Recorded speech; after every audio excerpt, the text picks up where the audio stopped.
থাকবে আপনার।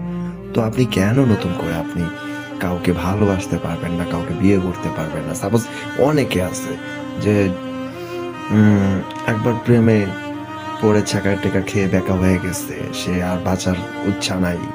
তার আর অন্য কারো প্রতি বিশ্বাস নাই, এই নাই, সেই নাই। কেন ভাই? লাইফ আপনাকে, জীবন আপনাকে নতুন করে আরেকটা সুযোগ দিচ্ছে। অবশ্যই দিচ্ছে।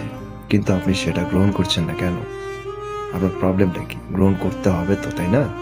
জীবন তো আপনাকে আপনার পদে, পদে আপনার যতগুলো বিপদ আসবে আপনার লাইফে, যতগুলো প্রবলেম আসবে তত আপনাকে শক্ত করবে। আপনি তত শক্ত হবেন।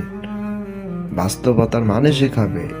এই প্রবলেমগুলা বাস্তবতার মানে শেখাবে। যতগুলো প্রবলেম আপনি ফেস করতেছেন, সেটা আপনার কাছে এখন ভালো লাগতেছে না। বাট বাস্তবতার মানেও কিন্তু শিখতেছেন। নতুন করে ঘুরে দাঁড়ানোর প্রেরণা কিন্তু জোগাচ্ছে।